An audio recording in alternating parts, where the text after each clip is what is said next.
Okay, so here we have a guitar case, obviously, and it is an Ibanez Prestige Team J-Craft case, as you can see. Now in it is my favorite guitar. It is my go-to guitar for almost everything I do, and it is the 2005 Ibanez Jem 777 Rock Mirror. In the 2005 catalogue, this was described as the 77B, but most people refer to it as the Rock Mirror or Bad Horsey, or the BRMR Black Rock Mirror. This is 77B, sort of doesn't really describe the finish, which, as you can see, is chrome. Now, Ibanez had done chrome finish guitars before. They'd done, obviously, Satriani had his JS series Chrome Boy by this time, long before this time, in fact in the 90s he had that. The technique that they used to chrome those, I think, was very poor, very flawed, very fragile, I should say, and they didn't make a lot of them, I don't think. And this guitar has a very different solution to that problem.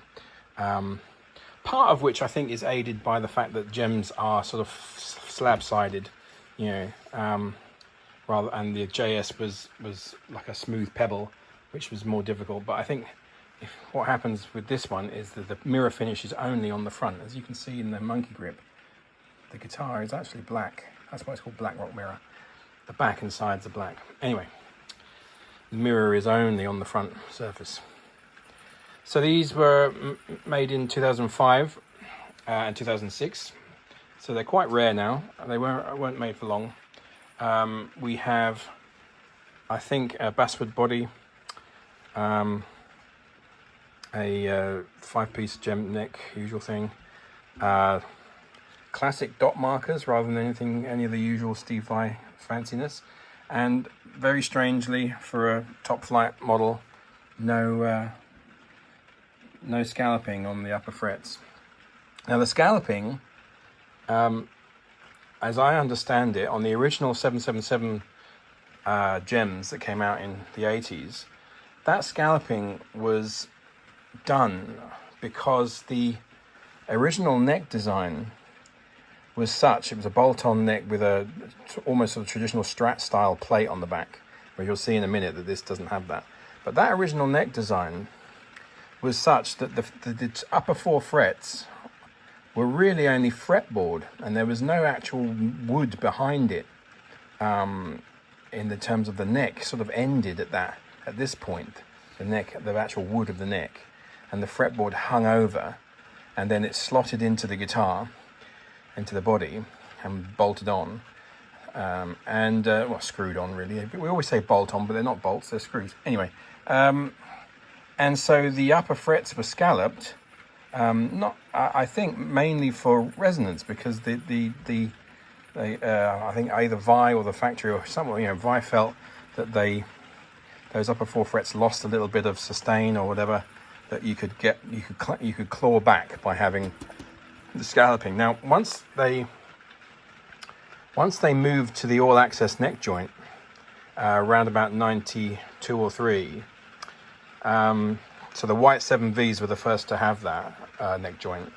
Once they moved to that neck joint, the redesign was more extensive than you might realize. In fact, when you pick up an old 777 Jem, they feel very different in terms of the where the neck feels in relation to your hand and the body. If you're resting the body on your knee, let's say you're sitting down, the neck feels a lot different, and that is because they redesigned the whole thing so that you had much more access to the upper frets, and that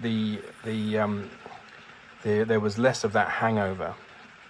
Anyway, so in truth be known, all Jems from that point onwards probably didn't need the scalloping, for those, at least for that reason, and a lot of them didn't. But what tended to happen was the budget models, or the more cost conscious models that came along, wouldn't have the scalloping. It would be one of those things that they would sort of save and not do.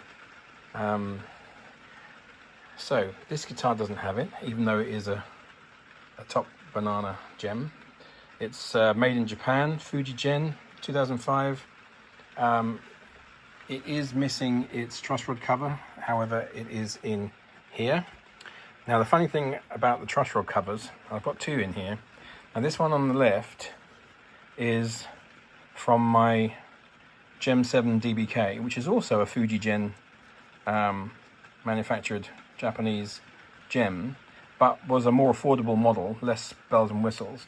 And this truss rod cover is plastic, it's quite thin, very basic. Whereas this one, which is from the Rock Mirror here, is metal.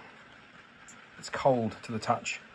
And in fact, weirdly, it's got a nice sort of shiny side, but that side's actually the the side that goes down. But anyway, faces down, but it's made of metal.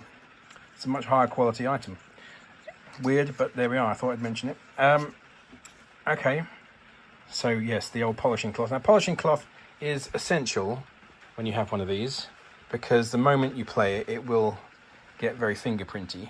But it is very easy to clean, and it comes up beautifully like this. Now, I've had this guitar for a long time. In fact, I can tell you exactly how long I've had it, because I was going through the stuff, the case candy that's still in the case from when I bought it. This is the manual, obviously. And we have here, I think, my original bill of sale when I bought it. Here we go. Okay, so Red House Music, yeah, £1,200 I paid for it, and this was May 2007. So in 2007, £1,200 for it, and it was mint condition. It was unplayed. Now, I have played the hell out of it, but I have taken good care of it. I haven't abused it, and in fact, I still have the little tag from when it was with case, 2,000 quid, 1999. That was whoa. Now, I don't know who paid that for it, but not me. Now, these are worth more than I paid for it even now, and even in the condition that it's in, which is great. I mean, the condition is fabulous. The only real signs of wear on this guitar are the scratch plate, which you could easily replace. The typical sort of scratches that happen on a scratch plate. The Edge Pro bridge is perfect. There's no sign of corrosion or nothing on there that would belie its 13-year, 14-year, 10-year in my hands, and 15 years of age. So it's a beautiful guitar. It's my favorite of the Jems I've had. It's slightly modified. As you can see, the central single coil, it's still the original breed single coil, but it's just got a mirror cover, which I like that look. I've also replaced the original black top hat knobs with chrome ones, just for their aesthetics. I also like the feel of these knobs better. The heaviness of a knurled metal knob I like better than the top hats plastic ones, although I've still got the originals. And it's a beautiful guitar. Now, the only thing that I would say is suboptimal on these guitars is the bridge. Is the Edge Pro, I think, was a mistake. I don't think I don't personally like the Edge Pro design, both in aesthetic and in function, as much as the previous version, which was the Low Pro Edge. Now my other Jems are both, one is a custom Jem and the other is a 2001 DBK. And the DBK has a low pro edge. Here's the picture. And the low pro edge, I think, is the pinnacle. It's the apex moment of this bridge. I think they just haven't bettered that, and it sort of seems testament to that in that so many guitars of now that Ibanez are making are now being fitted with reissues of the original edge or the low pro. I just never really liked the Edge Pro. I don't like the way you change strings on it. I've never liked this design, and underneath you have these little red, I can't remember what they call them now, but it's just a very strange design, and I don't think it works as well as a low pro. However, it works perfectly well in terms of I'm being very picky, and it is more about the aesthetics than anything else. But these guitars only came with the Edge Pro because of when they came out. I think Edge Pro was basically in common fitment from about 2003, and this is a 2005. So let's just get it out. As you can see, it's a bound body, so you have this binding here on this upper edge. This is similar to the Jem 10th, had that kind of binding. Now typically original Jems didn't have binding. I'm not sure how many models. I think the model that came after this, the VBK, black VBK, which was essentially the same, except it didn't have the mirror finish. It had a black finish, and it had a vine inlay. But other than that, it was fairly similar. Also had binding. The UV 777 PBK had the binding as well, but not that many Jems had binding. So here we are. Here's the Ibanez All Access joint. Now, this is a superb design. You know, they just got it right off the bat with this. When they introduced it in '93, I think it was '93. It just takes away so much of the wood that gets in the way of your palm when you're playing in the upper frets. It takes a lot of it away, and it has these countersunk screws. I was going to say bolts, but they're not bolts, they're screws. Countersunk bolts that just, there's no plate as such, or at least each screw has its own little plate.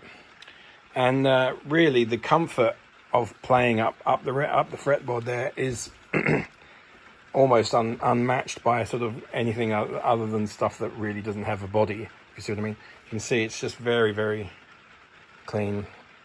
Now the neck is set so beautifully into the body that you can't actually see how much, if any, hangover there is on the fretboard.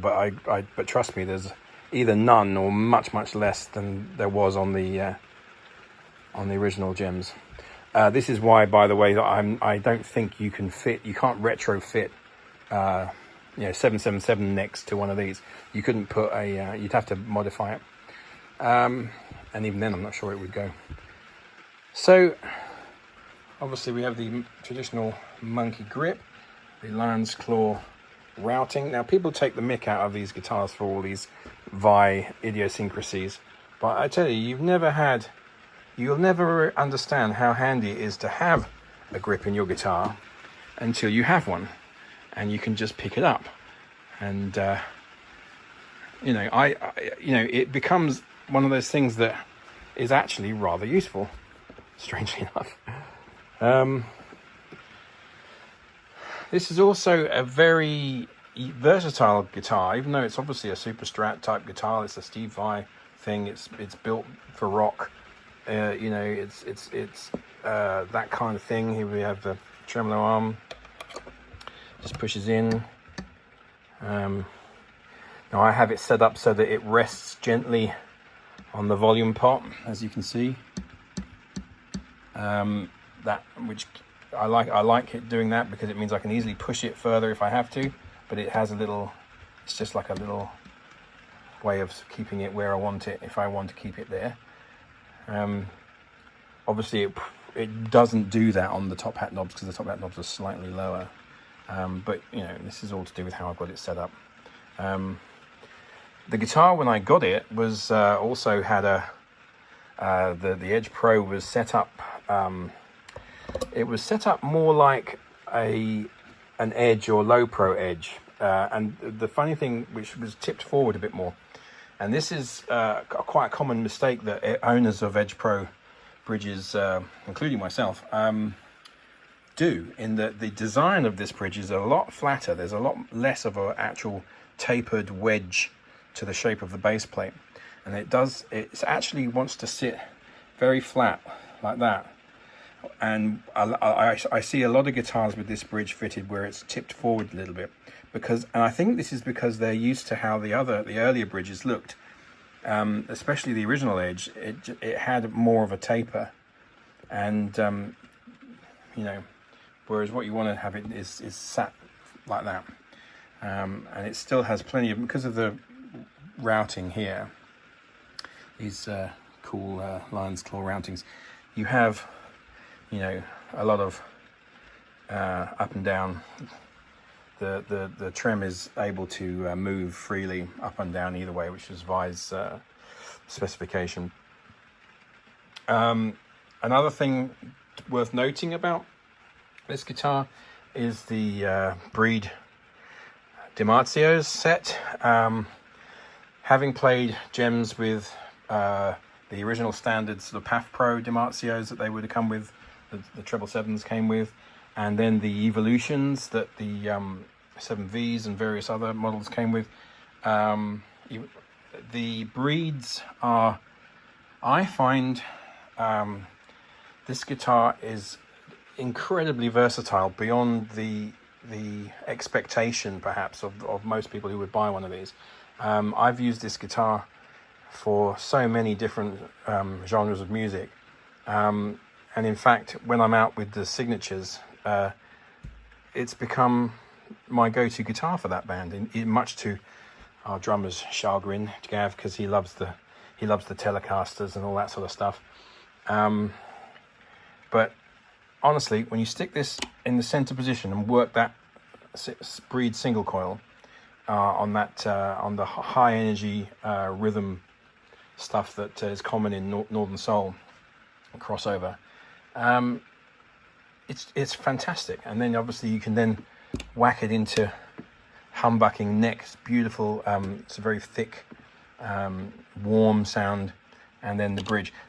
The bridge, I think, is probably the only area where the Breed maybe gives a little bit of ground to the Evolutions or other choices of bridge pickup, if you are into rock. In that, I think the overall output is different. I don't know the actual levels, the actual readings, the numbers, the figures. But it seems like this is a slightly lower output pickup, or at least it's warmer and less in your face than an Evo. But for me, it makes the guitar very, very versatile. It doesn't ever sound too, it adapts very well. I've done a lot of jazz funk with it, a lot of obviously it's extremely versatile, which I've mentioned before is very much where I'm at. Okay, so here we are. So 2005 Jem 77B, which is what the catalogue number, but 77 Bad Horsey. The one Steve Vai used during the time that this was made had a few modifications. It had the LED dots that lit up. I think he might have even had a Sustainiac or something in a Sustainer Fernandez or something like that in the neck position. A few mods that never appeared on the production model. It's a fabulous guitar. It's one of those ones that will, due to desirability and rarity, will hold its value or increase in value. And I've seen these on eBay going for up to $3,000. Which is sort of just seems crazy to me, but this has happened with Jems over, especially Fuji Gen, Japanese Jems. this has happened to most of them.